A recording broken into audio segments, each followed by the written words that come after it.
Good evening, everybody. My name is Mike Barsanti. I am the Edwin Wolf II Director of the Library Company of Philadelphia, and it is my happy responsibility to introduce you to our latest exhibition. The exhibition is called Seeing Coal. It's curated by one of our conservators, Andrea Krupp, and Andrea is an artist in her own right, and the exhibition blends together items from the Library Company's own collection relating to the history of coal in Pennsylvania and Philadelphia, but also with Andrea's own original artwork that take the visual vocabulary of a lot of that work and translate it into a contemporary interpretation. It's a spectacular exhibition. We're very proud to be able to share it with you. We think it's a wonderful way to start reopening our doors after being closed for so long. You'll hear more about it tonight, but I hope you will come down, make a reservation, and come down and see it as we begin to reopen our doors. Thank you. Good evening, everyone. Hi. Hi. I'm Erica Piola, the Curator of Graphic Arts and the Director of the Visual Culture Program here at the Library Company. It is my pleasure to welcome you to the opening of Seeing Coal, Time, Material, and Scale. It is also my pleasure to introduce the Curator of Seeing Coal, Andrea Krupp. Nice to be here, thank you. So welcome. Andrea has been a rare book conservative here at the Library Company for over 35 years, which is amazing. She's been a presence for me here at the Library Company. I've really appreciated her work and was so honored for her to invite me to speak with her this evening about the exhibition. Andrea is also a visual artist, and her inspiration for her work has been the intellectual, emotional, and physical engagement with the earth and nature. Seeing Coal also epitomizes the mission of the Visual Culture Program, which is to promote visual literacy and the creative use of historic visual materials for the study of the past. And as I just mentioned, it is my pleasure to speak with Andrea. It's my pleasure tonight. to be here with you, Erica. Oh, thank you. Just to provide a quick overview for this evening, we will start with a discussion between me and Andrea about some select items in the exhibition, which will then be followed by a demonstration by Andrea of actually seeing coal through a magnification device. And then she will also give you a tour of the digital edition of Seeing Coal, which will be, and this will all be followed by a Q&A session. So please, during the evening, if you have any questions about the tour, any element of this evening's program, please put a question in the Q&A button of the webinar screen that you are seeing. And with all of that said, let us start our discussion. Thanks, Erica. You're so welcome. So take it away, Andrea. Yeah, well, we're standing here because I wanted to get a good long look at this initial image, which really started my whole curiosity about coal, which I knew nothing about 18 months ago, and now I know a little bit more from my own particular perspective and the way I've looked at it. But this image sort of started me on the quest, and I just fell in love with how it looks, and it made me just extremely curious to learn about why it looked that way, and why the designer was making these choices and what it was showing. Yep. Yeah, and I think what we had discussed previously is that it's showing coal measure, and it's also showing coal veins. Right. And I think something else that we had been discussed that I really like about your exhibition, or a sub-theme that I'm seeing in your exhibition, is the humanity and inhumanity of coal. Correct. So I think this print speaks to that, and that the inhumanity is potentially just looking at this as a landscape, a cross section of a mine. But I think you were really good to point out that you can see the veins, and yes. I don't know if you can sort of point out that these extremely tiny little voids inside what is actually a massively thick coal vein. That's probably, it could be 50 feet thick or wider, but the little voids represent the areas of that vein that have already been tunneled out and the coal removed.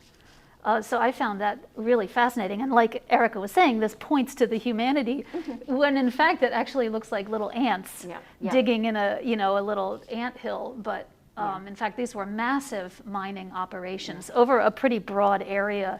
This is representing an area of an area of Pennsylvania that's only about an hour and a quarter north of where we are now. These are actually mines on the Gerard estate. So you might be familiar with the name Stephen Gerard, who was a banker in Philadelphia.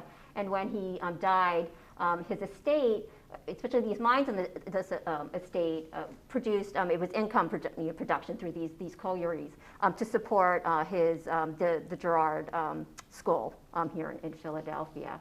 But something that I also, what I kind of love about this print is, as well, is that there's this visual texturization. Like I feel like I can almost see the color, like kind of like the scratches. And I think part of that texturization is coming through because this is a lithograph. And a lithograph is a printing process that's done on a limestone, so it's porous. So you can kind of see that the lithograph is sort of a perfect medium to have this, as I say, this visual texturization to come through. And J.H. Camp, again, trying to get some humanity is part of this, part of seeing coal, was a Philadelphia lithographer who actually, he did specialize in maps. And this is a print from 1876, and he actually did some centennial views at that time period as well. So he was in lithography about from the late 1840s until his death in 1881. So he had a long career here in Philadelphia in lithography. Such a curious image, and although it intends to represent a fact, these are surveyors, these are the results of careful surveying of the landscape. But in fact, what I see when I see this is a very speculative view of an underground, unseen location. And that idea of thinking about unseen things and the shape of things that we can't see that are existing under our feet, that, for me, really engaged my imagination in a really big way. So I'm looking at this, in ways that it wasn't intended to be understood, but I projected my own meaning onto it, and I feel like that's reasonable to do. I mean, that makes complete sense, and sort of just taking that one step forward, and I don't know necessarily projecting onto this image, but again, just to sort of give it some context, I was able to find this information. There was an 1872 survey for this colliery. And I just wanted to read you a little brief excerpt about it to, again, kind of imagine the experience as a coal miner or living in this coal town. So it starts, Gerardville Colliery, ventilation is good and is produced by natural draft in the drift operations of this colliery. No gases of any consequence is met with. There are 207 inside employees, 175 outside hands, 110 wagons, 45 mules, and 6,300 yards of track in use. Wow. The mining community consists of 102 houses with 120 families on the premises. So I guess, again, trying to sort of the imagination, imagine that these individuals and the houses and the mules are also part of this landscape in real life. So yeah, I think it's a really great print, and I'm glad that this is sort of what inspired you and for us to start our conversation. Thanks. Let's move on to another bit over here that I particularly had fun putting together. So I really love this object in your exhibition as well. This was one of the first objects, or I should say cases, that showed up when the exhibition was starting to be installed. And I was discussing it with Andrea. I think of it as a cabinet of curiosities. Exactly. At this point. So I was hoping that Andrea would talk a bit about what is in the quote-unquote cabinet of curiosities, but also in the reasons that we are looking at this display is for the Ringleman Scales. Right. So, and for me, the Ringleman Scales represent not only the black and white of coal, but sort of the gray areas of the coal trade. I and love visual that. culture of coal. Oh, I really love that. So if you don't mind, yes, you know more about the Ringleman Scales than I do at this point. Well, these are the Ringleman Scales, and they represent, originally when they were conceived, they were to be printed on white paper, and they were intended to be held at arm's length to be able to gauge the opacity of a plume of smoke.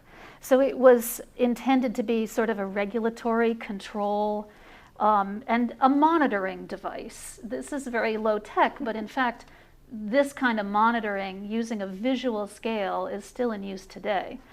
But for my purposes, I printed it on transparent sheets so that I was creating a visual screen, and actually a visual kind of irritant, because it gets in the way and it forces you to look around what's obscuring your vision. And although, coal in the air doesn't obscure our vision in a way that we're aware of, this puts the emphasis on the idea that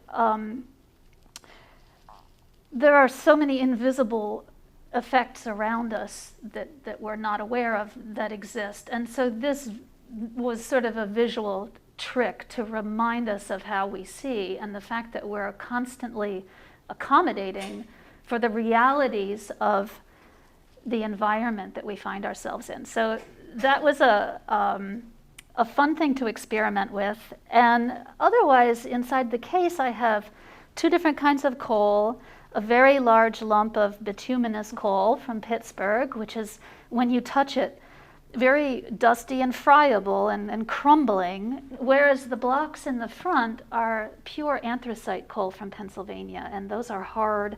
They're not dusty, they don't make marks on paper very well. So that's contrasting those 2 kinds of coal. I have a block of peat here that was industrially produced. It's a peat briquette, which is another form of fossil fuel and actually a precursor, in a sense, to coal, because in certain conditions, if left alone, the peat would eventually become coal. So I've included that in there. And then these beautiful 19th century trade cards and the coal, the polar bear with the coal-fired stove. I just think that is so poignant. Well, it's of funny an image. I'm just thinking now in terms of the habitat for polar bears and like the Oh ice my caps God. melting. Oh no! And I just thought of that, like It's absolutely so it kind of we don't really want this for the polar bears No. environment, for there to be a stove and to melt. And when their- it was their created, food. obviously those Yes. associations had not even begun to be imagined of what would happen through all of this burning of coal. And so now we know. And it's, and I also just thought it was interesting, we were discussing that for the one coal trade card, you were mentioning how like branding the coal. Oh, which I right. thought, it was really interesting as well. And so this red trade card here shows an image of a lump of anthracite with red speckles on it. And what I learned in my research is that certain coal companies would actually brand their coal with speckles. I think some were done in blue spots. And this redding anthracite was done in red dots. And I've never seen an example of coal branded in such a way. And I'm hoping along the course of the exhibit that I will have a visitor who can actually tell me about experiencing that and seeing that firsthand. And just one last point, because I know time is of the essence, but I know Andrea gave a presentation earlier in the week for our members, and she was talking about with the anthracite coal that she had started like kind of scraping it against concrete to create anthracite powder to potentially use in her artworks, which I know she has, but also that soot has often been is used in her artworks, and actually one of the little pieces that is in the case as well. And Andrea, I know this is another thing that'll be picked up in some of our other discussions, but you were talking about how your artworks are multiple languages, right? There's like textual language, a visual language to it. And if you don't mind just talking about your soot and... well, in this case, you can see in the title, I've had a little side quest to find all the words I could find that had double O's in them. So soot and wool, obviously, 2 double O's. So that's why I paired them. And plus, they're 2, I think, kind of potentially rich and interesting materials that in this case I simply stenciled a hexagon, which symbolizes carbon, onto the wool and into the wool, and eventually to see what happens with that experiment. It is a little experiment. And on the back I've pasted up some examples of the kind of tracings that I do for my work, and stencil cutting, which are the other main components of my visual art at this point, plus language, which you'll see around the gallery as being stamped in place or stenciled in place to add another layer of meaning. And I think as we're going to sort of move a little bit this way, and I think this print is actually in the back of that's your right. of That's your the case. tracing, right? And again, sort of playing off of our thought of humanity and inhumanity within the coal trade and seeing coal. This is actually a print that shows an explosion that happened in 1886 in a coal mine. Right. And it resonated with me in a way that this kind of looks like a skeleton, almost skeletal to me. The different, I don't think the veins or the, I'm not using the proper the term, tunnels and the tunnels of the of workings, of the coal mine, sort of representative of the individuals who died in this mine explosion. So I just I'm not sure if I'm projecting something onto it, but I think I thought a similar thing when I saw it. It's so organic looking, and I'm sure when the surveyors are laying out these very idealized methods of mining, no matter what, in the end, you're going to end up with something human-made and imperfect and squirmy looking and very, very organic. I was really very much attracted to that. And I think, and you've talked about, because this is like a series of these prints sort of talking about mine accidents or explosions, but as you said, they're memoriams or memorials. They do. They serve as memorials to these locations where generations of mining families sacrificed themselves to lift coal out of the ground. As strange as it seems. No, but it was super important. It had to be done. And kind of starting with this one is sort of for me, like the interplay of the text with the visual. So if I didn't see the text that this was a mine explosion, I don't know if that would have how that has more so affected my reading of the image. But I think we are going to continue down this way. And the other thing I wanted to remember to mention just about this whole series in general is that we're able to see them framed as artwork where they were intended to be seen in books. And in this case, though, the book that they were to accompany, instead of binding the maps in place to be folded out, they were actually folded up and inserted into a pocket. So I felt extremely lucky that all of these maps were available to actually put up on the wall and frame in this way, because otherwise, as you'll see around the room, most of them are stuck in books and there they stay. That's where they belong. So we're decontextualizing them a little bit, which is a good thing that we're talking about the humanity behind these images, because obviously these are all, commemorations of disasters where people died. And I think for me, also, from previous discussions, thinking about who the audience was for these prints. So then, given the volume that it was in, it was really for the mining companies more so than for a general public, and how they're reading the image is different than how we're reading it today. And I think, very much, they're not thinking of them as the artworks that we're seeing them as, and especially in juxtaposition with your own artwork and how you've researched and read this material and have been inspired by it. So I think it's always kind of good to keep that in mind too. How depending on what era it is, how you're reading an image and what that means. It's really true, and we don't want to lose sight of their original intent. Although as being a visual artist, I feel a bit of license to reinterpret and to recombine and create new meaning out of something that these might not be quite so relevant to our lives anymore, but yet they're still deeply relevant because they're a part of our history. So to bring them out and to reinterpret them and reimagine them, I think is really important. And I think you're making them accessible in a way that they weren't then, and even today, you're making them accessible in a way that just by not having your creative touch to it, that it would not be happening. So this print, I must admit, I'm sort of intrigued by the individuals who affected the creation of this work. And this is also a lithograph. So again, the flat surface printing process I mentioned previously. And so this print would have been the same size as the stone upon which it was printed, which was used for the printing. Because we were talking about sort of the immense scale of these images. But it also plays into the composition. So you can get these different sections, multiple sections onto one page.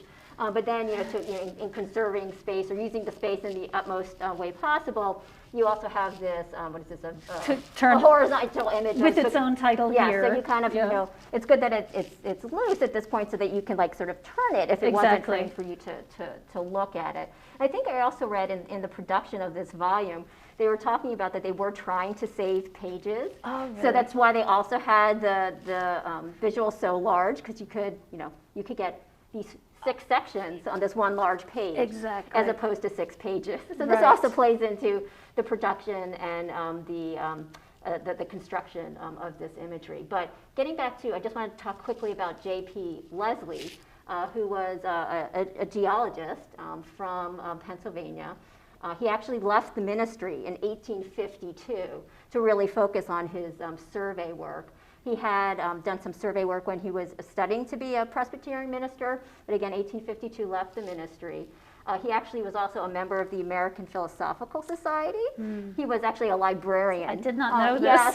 This is great information. 1884 to 1885, when this print was constructed or printed, he was in his final years as the librarian of the American Philosophical Society, which I thought was really very interesting. Quite interesting. Yes, I just kind of wanted to point that out to provide some more context. And to mention that this work that he did, in his lifetime, this is considered to be a masterpiece of surveying work and map making. And I believe this second geological survey of Pennsylvania that happened between around 1884, this to me is, I think it's the most comprehensive detailing of one small area of land. Like it's detailed above ground, below ground, through time, and also through the lens of industry, because there was a great focus on the anthracite regions and also the other bituminous coal regions of Pennsylvania. And I think we also were talking about, depending on if you're looking at this image up close and then looking at it far away, it brings out some other kind of abstract details. Like I start to see faces in some profiles in some of the, there's the underground. The speculative view of how the coal veins have been crushed and folded by orogenic action, way more than 300 million years ago. No, after 300 million. Yeah, well, when the coal was laid down 300 million years ago, it was flat-ish. And then over the eons, it became crushed and folded into these very particular kind of underground structures that required a great amount of technological invention to be able to navigate. I mean, people were in there mining at a pitch that was extreme and also added to the danger.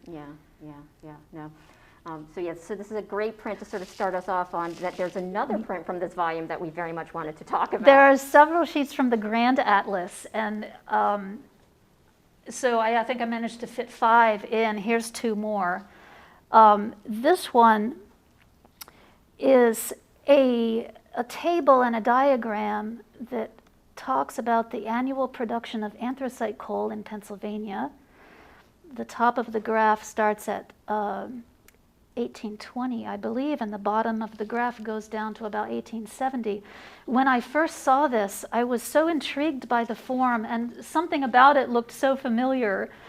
And I realized that what I was seeing was a very simple XY graph. And the designer made a very deliberate aesthetic decision to mirror the graph and turn it as a vertical. And what he created in doing this was this incredible growing form that gives you a sense of something that will continue with exponential growth. There was a great sense of promise and forward-looking. This will never end. And well, let me turn it over to Erica because she's going to tell us more about Leslie. So the way I read it, I must admit again, this is J.P. Leslie, who was a minister at one point, and when I looked at this, I was like, wow, that reminds me of a church steeple. So I don't know if that was any kind of influence from his past background as a minister, because I believe that he was probably the one who came up with the design. Oh, and something that I also wanted to mention is that these are lithographs by Julius Bien and company. They were lithographers in New York who specialized in geological maps. So they were getting the best of the best to create these images of the coal mines or coal production. And he was actually Bien. They were also known for their chromolithography and geological realization. But this was natural history. This was like a specialty before them. So I think again it speaks to, like, at least for me, thinking about these as artworks in today's age that maybe weren't thought of as artworks That's right. back then when originally created. But yeah, so yeah, I saw the church steeple. She saw the church steeple, and I wonder what that's going to look like when I expand the data set to the year 2020. Yep. And we didn't really mention infographics, but in effect, that's what these are. Yeah, and data visualization, yeah. So I was able to do just that because in all of those mining totals, specifically anthracite coal mined in Pennsylvania, that's all available online. So I was able to expand the graph, and I was so pleased and excited to see the shape that it took. Yeah. And to me, what it says is it speaks of precarity. Yeah. It speaks of, things are at a tipping point, in fact.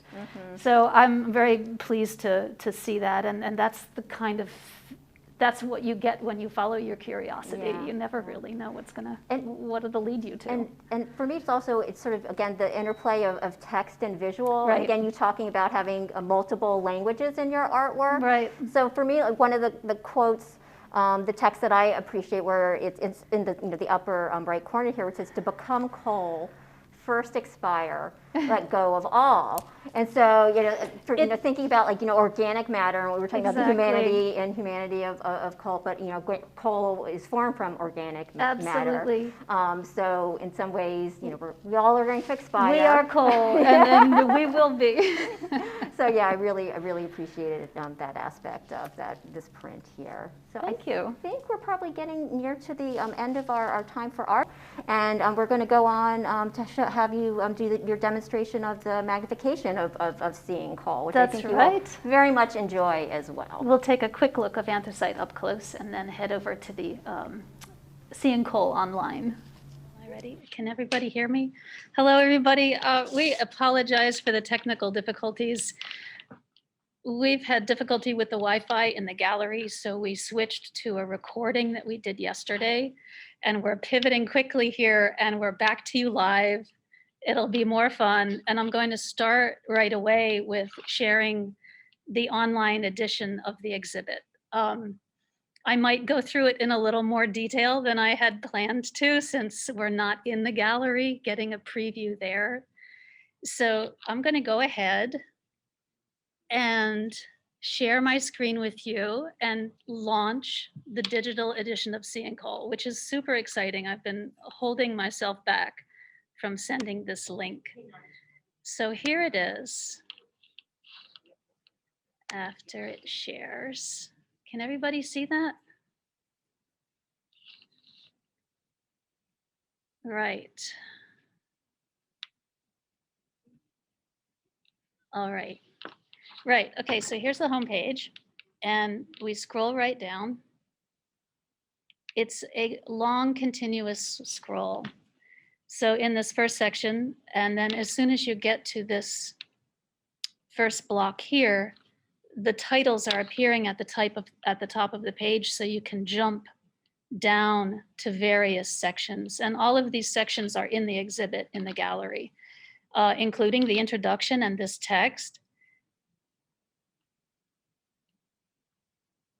Coal is more than a commodity. And that's one of the main points of the exhibit. Coal is something we want to look at in a new way. So I'm not going to read this all to you. Like I said, this was a bit of a preview, but it does give you, I hope, an idea of what's in the gallery. So, and that's a statement that says the website is documenting the exhibition. So scroll or use the section tabs above to jump. The first section we come to is Coal in Time. And soon we'll see some of the collection items that are in the exhibit, along with links that will bring you back to the library company catalog online. So you could get a little bit more information about the item, or potentially make a note of it and make an appointment to come in and see the book in person if it's something that you'd be interested in exploring more in depth. This is one of my favorite bindings in the show, the Geological Staircase. And here we have a fold out view of one of the sections that highlights the period of the stratigraphy of Earth that focuses on the Carboniferous, which is ubiquitous in most 19th century natural history materials. There's always talk about coal.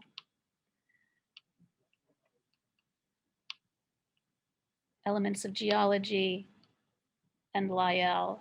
And here we come to a first item that's something that I created for the exhibition that is an experiment that's outlined in this previous piece about getting some damp cloth and piling it up and squeezing it together to create, to sort of mimic the effects of tectonic action. That is what compressed Pennsylvania anthracite coal into these extreme undulating underground waves. But I think I will jump to, no, I'm going to keep scrolling because there's a map here. So this is an overview of the anthracite region. And what we see here is zooming in on this area in Pennsylvania where the anthracite is coming from. So it's a very interactive map. At this point, you can use your own navigation to zoom in and out, and the program will reset to my original intentions. Seeing coal can deepen our understanding of where we are in time and help us imagine Earth as it was before us and critically after us. So I had highlighted here, this is a section that is greatly expanded from what I was able to exhibit in the cases in the gallery. So I have a book, it's over here, it's Franklin Platt, A Special Report. And actually this is one of the books that Jim Green ordered for us because I had spotted these images online and was really fascinated by what I was learning from them. So he ordered the book, and it's spectacular to have it in person, but the plates, and there are many fold-out plates, as you can see, many of these plates are in very bad condition because of the, I think because of the density of that black ink. So these extra images here were taken from an online resource courtesy of the Pennsylvania State University. So I actually was able to include all of those plates from Franklin Platt. And I believe you can zoom in on these images yourself when you get to scrolling around by yourself. What these are showing us, especially this one right here, is this incredible spatial complexity of the anthracite deep mines that is difficult to comprehend, and it's difficult when you're looking at flat maps to really understand that these coal miners were working in such extreme conditions, especially the fact that they had to fight against gravity. They had every kind of hazard, as you know. As you may know, between gases and explosions and water. They also had coal falling down on their heads because they were working in extreme conditions. So with this online edition, I was able to include all of these images from Platt. And as we continue to scroll, I have some pages from the Grand Atlas of the Second Geological Survey of Pennsylvania that was done by J.P. Leslie. Again, Jim Green located this item for me. It shouldn't have been hard to find because it's enormous. And it's like 4 feet by 4 feet wide. It's an album of individual plates that describe in so much detail the specifics of this small location. I don't think there's any other location on Earth that had been so thoroughly described by surveyors, by geologists. And this Second Geological Survey is, by all measures, a masterpiece of that technology. So I'm, again, pleased to be able to show you more than I can in the exhibit. In the exhibit, I have 5 plates from the Grand Atlas. So I do hope you'll come in and look at them. They're absolutely spectacular. But if you pinch your zoom, you can actually zoom in on the tiny texts that are there. And I zoomed in on one here just to show you the presence of uncertainty in the surveyor's data. So this online exhibit is organized in a little bit of a different way than the actual narrative flow around the gallery. But, nevertheless, eventually I get all of my ideas and all of my thoughts, they all appear in this online version. It's just in a slightly different order. That's why my narrative tonight is a little bit, maybe not the way I would have started, but since I'm just scrolling with you, the stories are coming out like that. And I'm not going to show you again every bit. This is a really big website. It's long, long, long, but that's why we have it broken up into chapters. But this particular one is highlighting the presence of uncertainty. And now I'm going to have to be scrolling around to find things because there's a certain thing I wanted to show you. And I think it's, oh goodness. Oh, I'm not going to be able to find it. Okay, I'm just going to keep scrolling because, oh, here it is. So this was actually, if Eric and I, as you heard in the muted video, we were standing in front of this piece. And this really is the key image of the exhibition. And it's the image that got me interested in coal. This is a fold out plate. As you might remember from the framed piece, it's about 4 feet long. And it's from a pamphlet, so it's not intended to be seen as a work of art. But when I saw it, I felt like I am looking at a work of art. I'm looking at something so incredibly mysterious and slightly humorous. I mean, these funny shapes. So this is where I started learning about what it was that this map was trying to show. It's actually a transverse section, which is one of the 2 main surveyors' views of the underground. And it quickly emerged for me as a theme in the exhibit, the idea of this speculative view of the underground that people were, trying to make sense of because there was also, a lot of money involved in trying to reach the coal.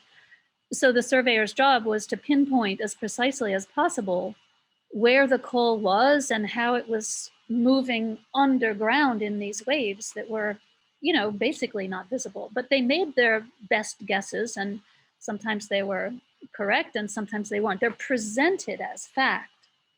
But in fact, to me, these are complete dreamscapes, and they absolutely ignited my imagination and sort of pointed me in the direction that I wanted to go with the exhibit, which was really focus on the visual and focus on, since I'm an artist, reinterpreting what I was seeing to make it something that I could use coal as a metaphor for other things, which is thinking about deep time, thinking about our context in Earth's history, and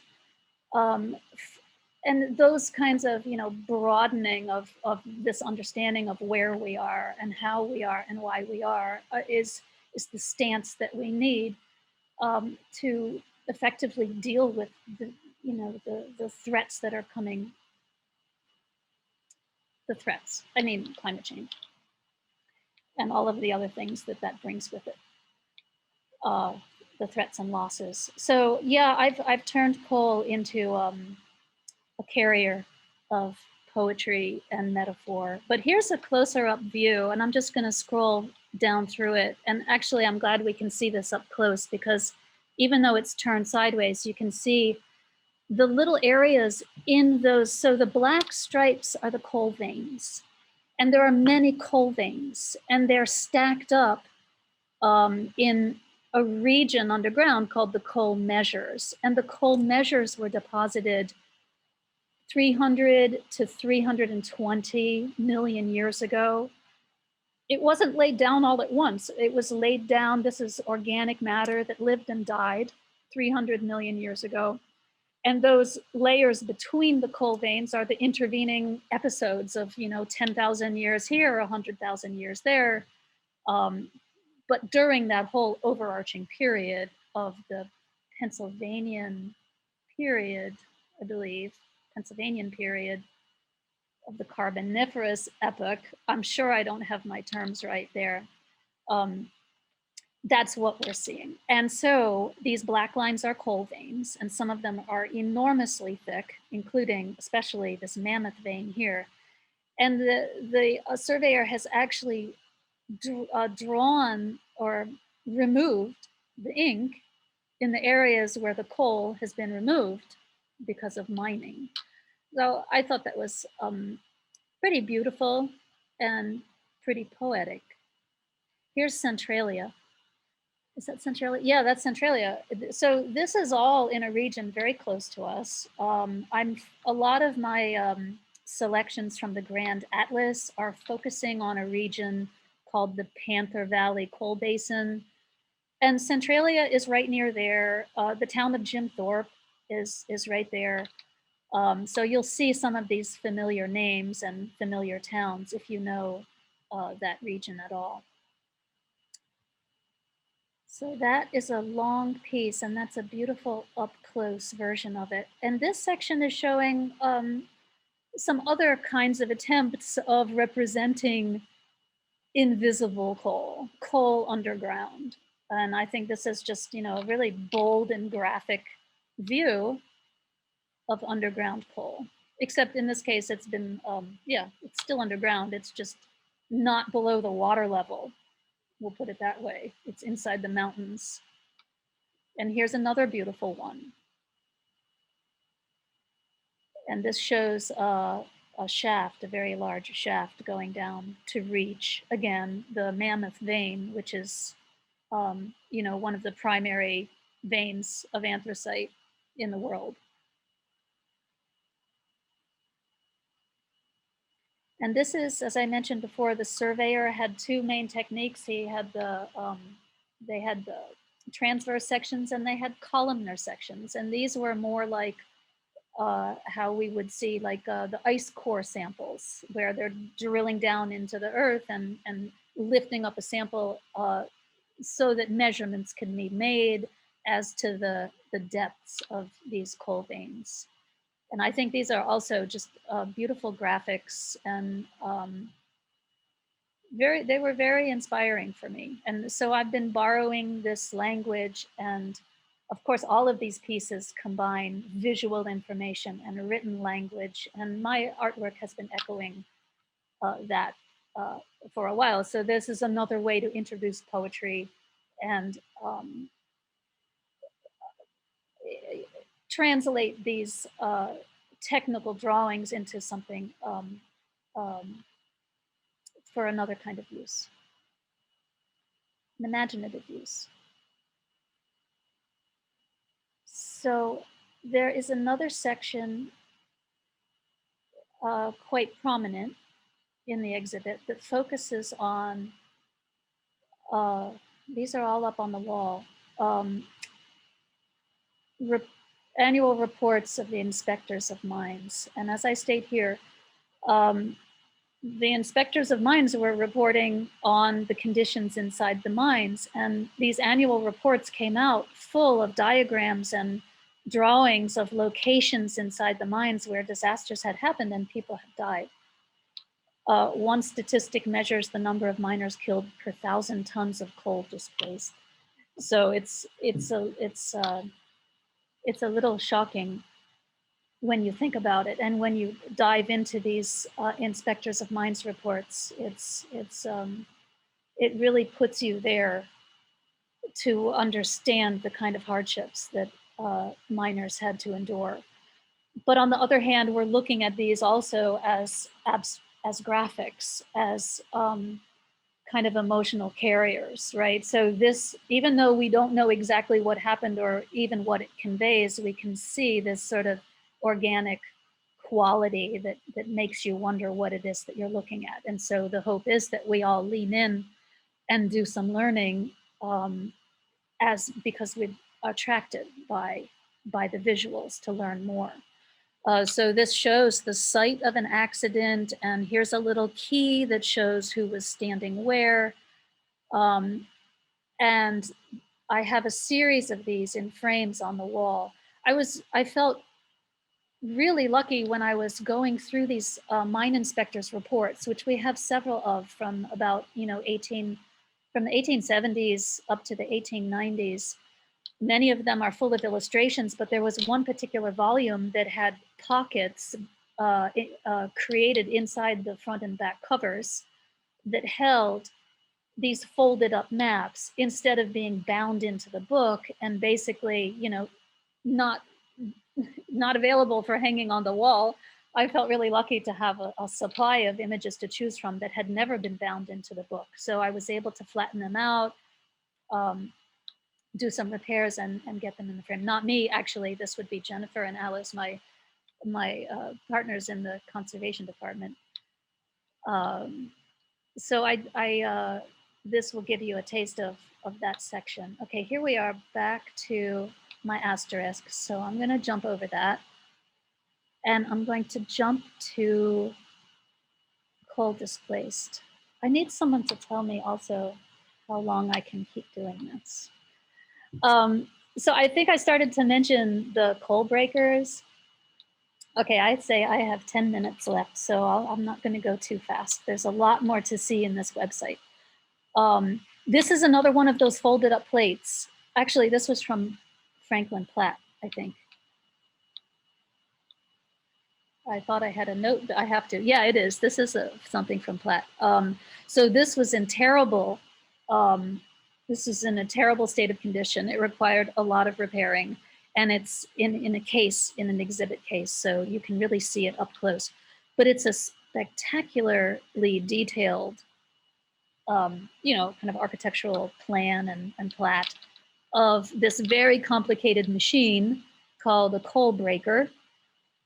And in fact, it's a machine. I mean, they look like buildings. They're very imposing buildings. They could be 150 to 200 feet high, but they were built near the coal mines so that the coal could be removed from the mine directly to the top of this building, where, again, using gravity and all kinds of other machinery, the very hard anthracite coal could be crushed into various sizes for various applications, from home use, which required a certain size of nugget, to for iron smelting, which required another form altogether. So all of those forms of anthracite shards and chips would come out at the bottom and be loaded basically directly into a train supply that would be basically running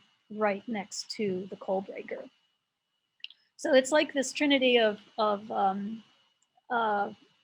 I guess, sort of iconic coal elements. Above ground coal exists as coal breakers, coal, obviously, displaced coal, and trains, usually power lines, and also gigantic mounds of coal waste and mining waste. And those things have very much reshaped the landscape in our region. So we are, I think it's also very unique that we're living next to such a rarity, because anthracite coal is very rare. This is a view of a Pittsburgh scene, and this is bituminous coal. This is a whole other kind of thing. It's mined in a different way. Anthracite coal just is very, very specific, very rare, and very beautiful. So here's what a comb pile would look like. And they're still standing. They're trying to recycle some of that coal, and instead of digging more coal, maybe try to reclaim some of that waste coal from the comb piles as a way to help remediate the landscape, because the comb piles, it filters rainwater, and with that water is carried all kinds of oxides and pollutants into the watersheds. So it's quite a problem to have those mountains of comb still standing. And here's a fabulous illustration of a coal breaker, and also like really unabashedly horrible, with those tree stumps in the foreground. And it's just, it looks so dismal. So I can't really tell what the mindset was of the artist or even the illustrator who was conveying, some true facts about how these places look. And to the right is a piece of artwork that I made, basically pretty much responding to this image. And I made this artwork with coal grit and soot and graphite, which is also another carbon material. And I'm quoting from Stephen Crane, who, famous author, a novelist, and he had a visit to a coal mine and wrote a very moving and very visceral description of what it was like to be in the presence of these infernal machines, and his conversations with the miners. It's quite moving. So the full text is linked, so I recommend to read that. And this is a very fun section. This is a section of postcards. I was aware of coal breakers postcard images from my internet searches, and I saw a few websites that had great collections of them. I'm like, how can we borrow these images? We don't have any of these postcards. And I wanted to get, a good number of them. And Jennifer said, well, we could just buy them. So I selected, I think it was maybe 25 or 30 of these postcards, and Emily scanned them front and back so we can see the interesting notes on the back sometimes. And then I've interspersed this view with my own stencils of some breaker silhouettes with their names. So this is a very, this is unique to the online exhibit. The postcards are mostly displayed in various cases throughout the exhibit. So yeah, I think all of these postcards are actually in the exhibit. So you'll be able to see them in real life. But I thought this was really fun, and taking advantage of this storytelling format, it was very fun to do. Then I think I'll jump to one last section with another map, another postcard, and an up-close couple of views of this beautiful lithograph that I was aware of very early on in my research. And that's also one of the reasons why I focused on Mauch Chunk, which is Jim Thorpe. And that's because this is a site of a really old mine that has been in activity since before the 1820s. And it's still being mined in this area. This is an area, if you remember those waves of coal, this is where the Mammoth vein breaches the surface, and it was easy pickings at first to just get the coal because it was staring you right in the face. They didn't have to tunnel to get it. So this was an open pit mine, and this is a fabulous technical drawing from 10 years previous. And I've done a full transcription of all of those tiny notes because they're very difficult to see. 1827, so the pit here was already 37 feet deep, but the face of coal that they were staring at, I think, was up to 50 or 80 feet high in some places. So this is just a great document. I've never seen it in real life, only the digital version, thanks to Lehigh University. Here's another sheet from the Grand Atlas, and this is another zoom in map, but this is showing the Panther Valley Coal Basin and the current day strip mining that's happening right in that area from a bird's eye view, which is pretty spectacular. And I think I'll leave the rest for you to discover, because we probably have, I'd like to hear from you, actually, and maybe see some of your faces. I'll go ahead and stop sharing. And I have Erica nearby, and she's going to ask me some of your questions. I'm sorry, I realized the perspective is a little off. Oh, in seeing me. But I was also going to ask Andrea, I realize there's some feedback happening a bit, that I might ask you to share your screen again. Sorry. We're good. Okay, I think we're good now. I might ask you to share your screen again because I know we weren't able to have our conversation, and hopefully everyone saw in the chat that the conversation that we had that was recorded a few days ago will be available to all the registrants. So that will be coming your way.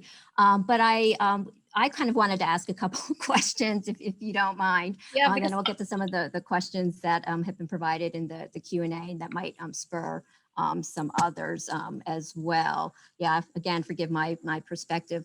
But near the end of your discussion right now, you were showing that view of Mauchunk, which it has the coal miners kind of on that, the slope.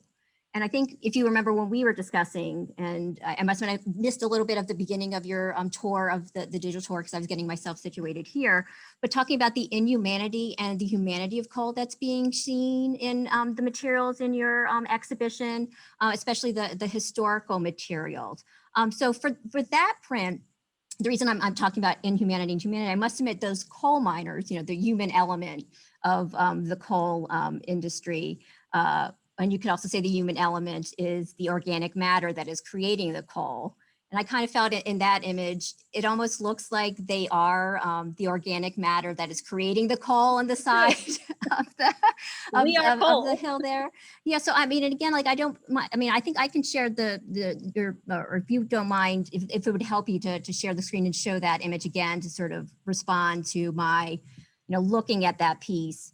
And something that we also discussed that you'll hear in the recording is through lithography, which is also that Mauchunk print. It's a lithograph. It's sort of this visual texturization, which also came through some of the other prints you showed that are the maps of the coal mines, where you can almost feel like you can start scratching at the oh, thank you, Andrea, scratching at the coal. And I was thinking in terms of visual texturization, that's coming through because it's a lithograph, and a lithograph is a flat surface printing process that is done on limestone. So you get that porosity, and you can see that in this image that Andrea is sharing as well. But yeah, for me, I really do love this early print because I just think the symbolism of these coal miners. For me, like I said, it's sort of speaking to them as humans and the organic matter that's creating the coal itself. So I don't know if that was a very long-winded sort of me not necessarily asking a question, but if you want to respond a little bit to that, and I'll start looking at some of the Q&As that are coming in and moderating those questions as well. I agree. I'm glad we went back to it. This is one of the most interesting images in the exhibit, I think. I've been looking at it for a long time, and those harsh angles of the pit as it sort of descends into the middle distance, and then you can actually see the train lines sort of zigzagging across the landscape, which when you start looking at 19th century images and you start looking for trains and train lines and anything having to do with coal, it's always there. It's just so ever present. And I think one of the things I start with in my introduction is that, we really don't see coal much, at least in Philadelphia, right? I mean, every region, I think up in Wilkes-Barre, they still see plenty of coal. But for my purposes, I was like, where is it? How come we're not seeing it anymore? Although we do see it in the form of soot. So a lot of our books are covered with soot. I mean, not a lot of our books. There are certain sections of the collection that still are covered with a little bit of 19th century soot from coal furnace from the previous building. So actually I was digging around in some sections of our stacks that were, had plenty of soot, plenty of coal was with me then. Thank you, Andrea. Sorry, you can see I'm looking over in the distance. Andrea's on the other side of the room.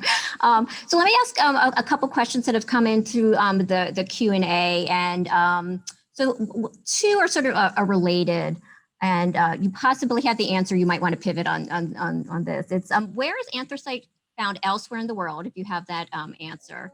And what causes the formation of anthracite rather than other types of coal? Right.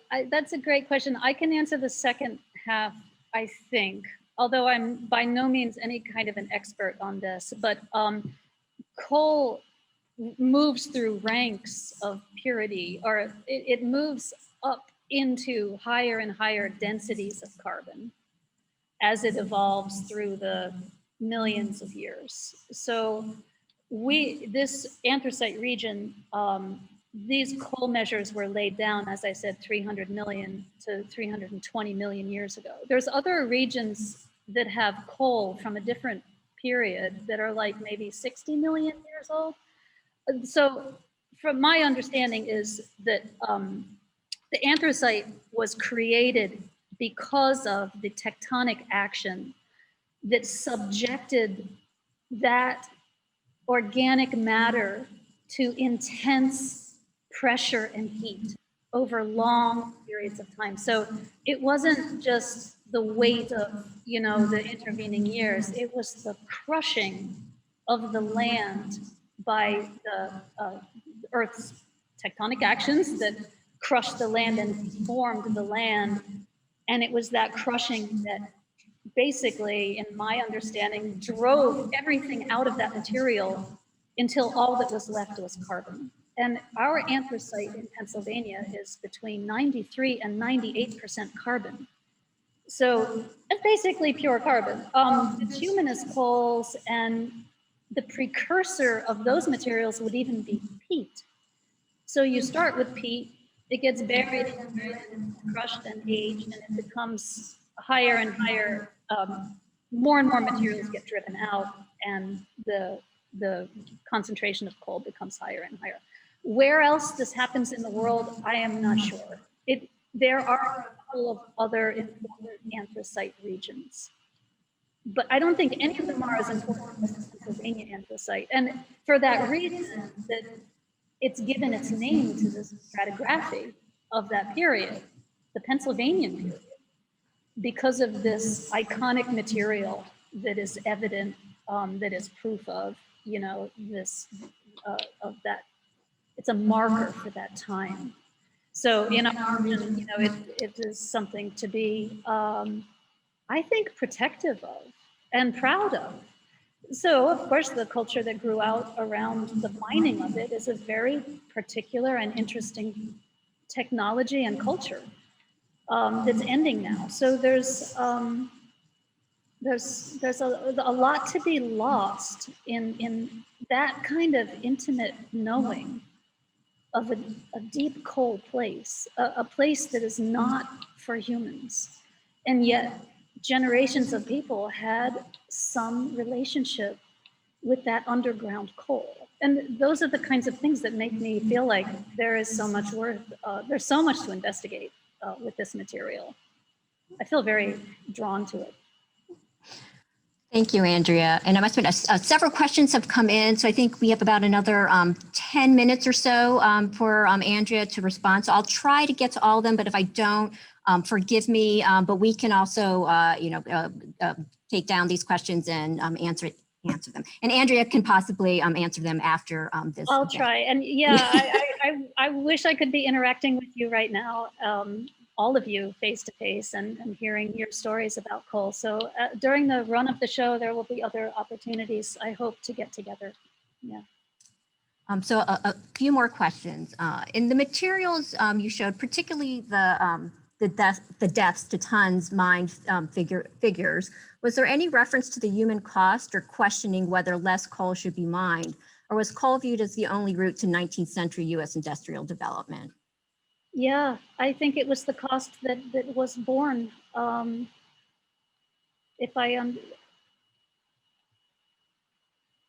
don't think anything would have stopped them. But it was a losing battle. And then against water, against explosions, and then oil was very quickly discovered in the region, and oil is so much easier to move.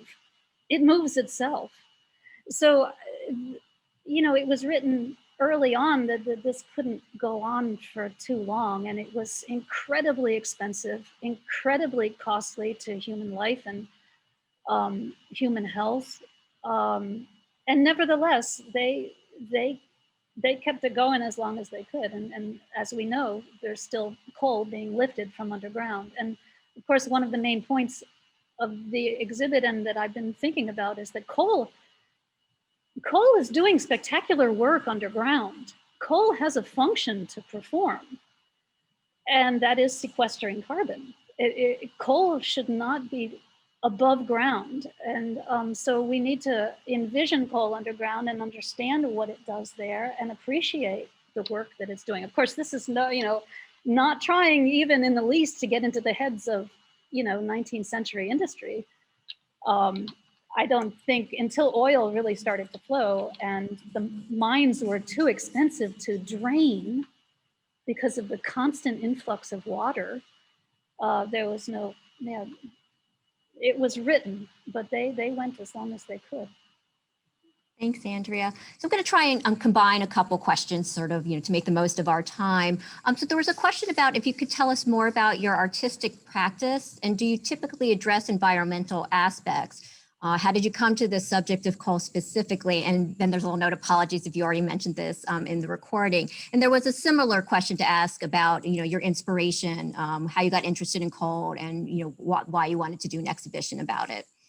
Yeah, I wonder too. It's so serendipitous. In the years leading up to the moment when I saw that print, which I really do say that's the moment when I started interesting in coal. But I had been in my artwork, in my practice, focusing on understanding ideas about my relationship to place, like location, and by extension, the nature of that location and the nature of nature in that location. So I was really trying to understand in my, when I would travel to a place and be looking deeply at the landscape, trying to understand what are the qualities of this place that make it so unique, or why do I want to be here? What am I seeing? And also, what do I want to say about it? So I did sort of shift from making depictions of landscape to really start investigating the things that I couldn't see, the things that I imagined were there, or the things that were not accessible to me that I wanted to see, but couldn't or wouldn't. And so letting that kind of imagination, this idea of the invisible and the unseen, and how those elements affect our understanding of place. Those were, long ideas I've been toying with. And then I was at a fellowship period in Ireland in 2018 at a site where peat had been dug and used for thousands of years. And those marks on the landscape where the peat bogs were and where the peat had been harvested and continues to be harvested in a sustainable way in certain areas. Although, it's still a fossil fuel, it is. As we know, it's a precursor form of these more highly carbon concentrated materials. So that makes it more polluting when you burn it. But anyway, so peat was already starting to percolate. And then when I saw this image of coal and realizing that Pennsylvania has this spectacular aspect, and I was making all kinds of connections between peat and coal. So it's just been this sort of evolving investigation, and I've never found a language to address climate change as a thing like that I can depict or even really write about directly. I'm taking a much sort of it's one of the byproducts of this thinking for sure. When you think about place, you think about, your interactions with place, then you think about your responsibility to place, and it all is of a piece. But in terms of addressing climate change, I think this exhibit does that, but through maybe a more roundabout means.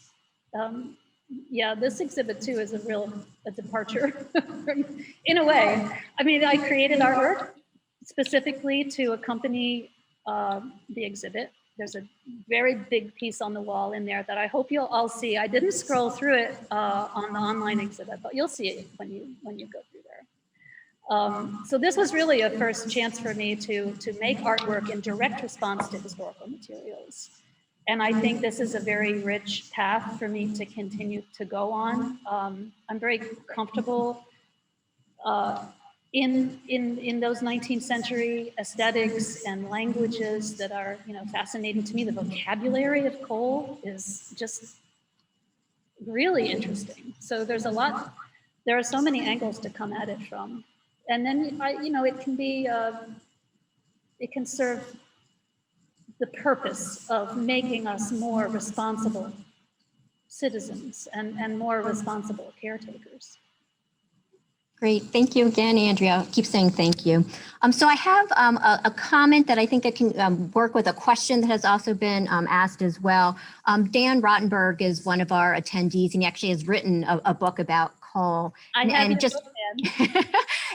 so in the chat, he mentioned, based on an answer or a question one question ago, as recently as 2000, coal generated 50% of US electricity.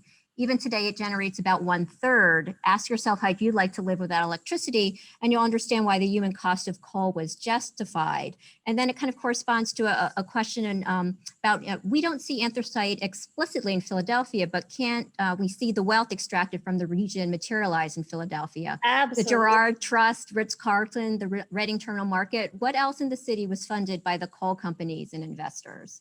Oh gosh, Dan Rottenberg, I'm sure will be able to answer that question directly. That's a really beautiful way of putting it. We don't see anthracite directly, but we see what it bought us, and we know the costs more deeply now.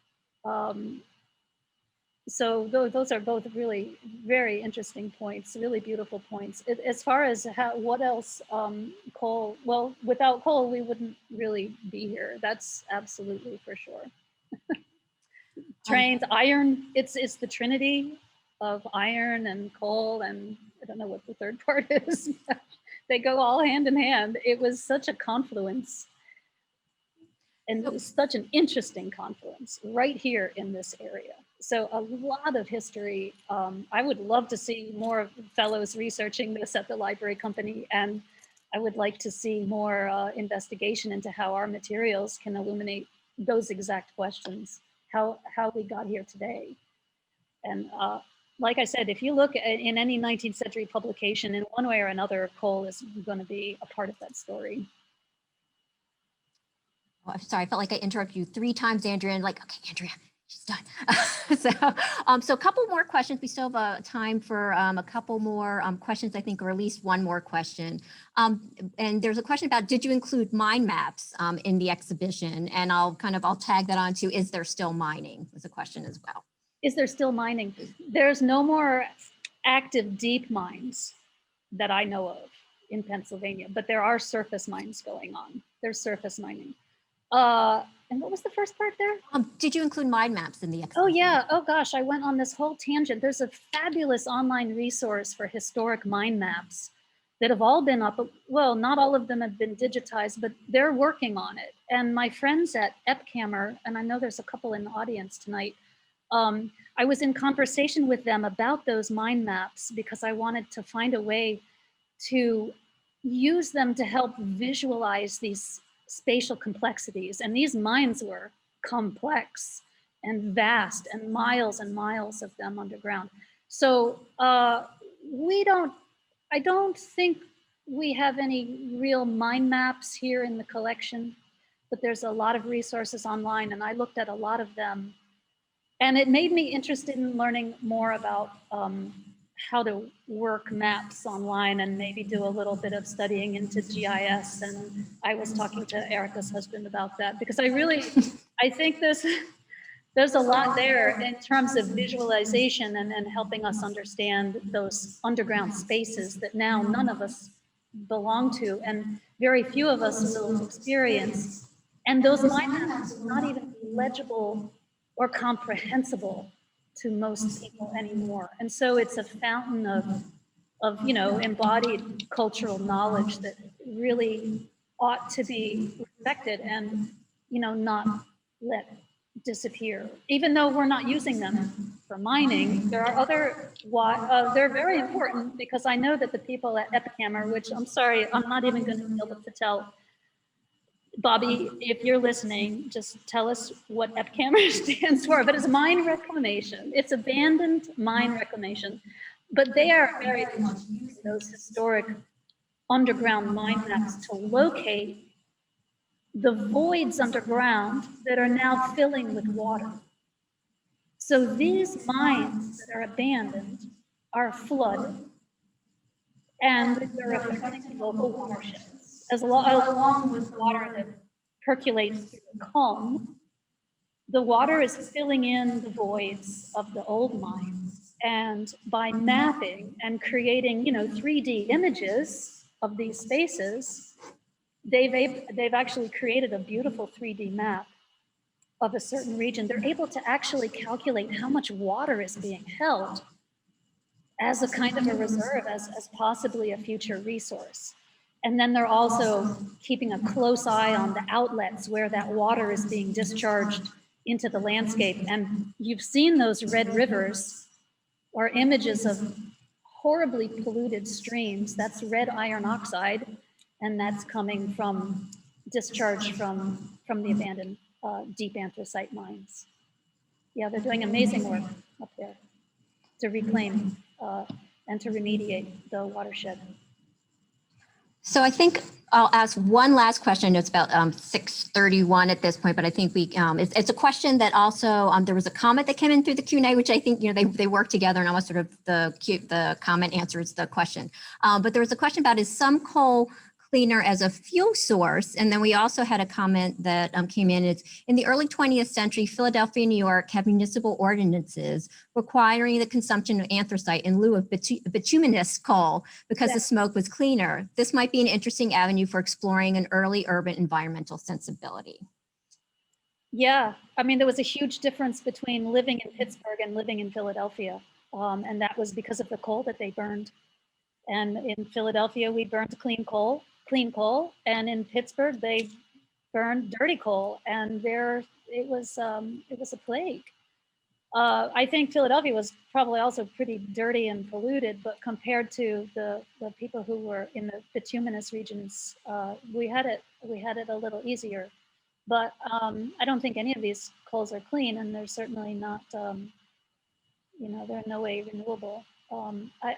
I was talking earlier about maybe the use of reclaiming the waste coal from the coal piles and shipping that up to some power plants as some kind of compromise, because we don't want the coal piles and they need something to burn. So it's our snub, but I'm sure it must require a fair amount of sorting or refining to even make that possible. I don't know if that's a project that has any legs.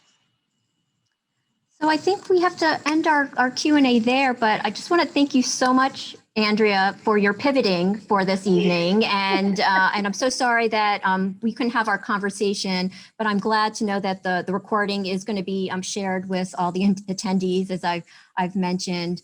But I don't know if you have any closing remarks that you wanted to share with our audience, or we can.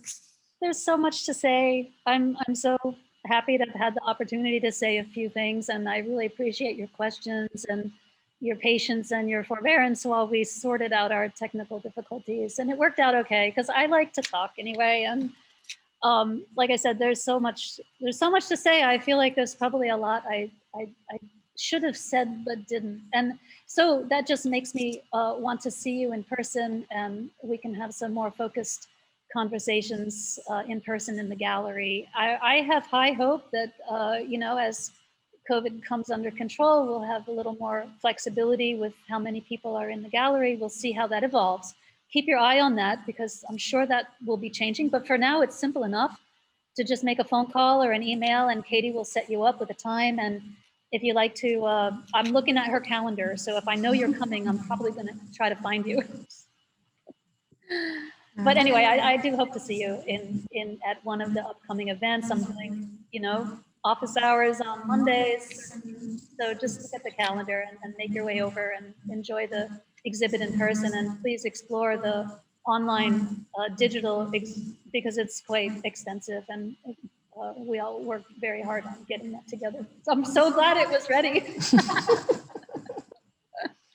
So Safe day. Thank you, everybody. yeah, and I just want to thank everyone as well, and I wish everyone a really great evening. And as Andrea said, please make appointments, come in and seeing Cole. And we sort of discussed that now we need to have a big blowout closing event without Yes. technical difficulty. So hopefully by the end of August, I want that will this. be, well, I don't know, it might have to be a small, big blowout because even by the end of August, there'll probably be some conditions about how many folks can be here. But hopefully that will come to pass. So again, everyone, thank you. Have a great evening. And thank you so much, Andrea. And I'm going to applaud from over here. That was wonderful. So thanks, everyone. Have a good night.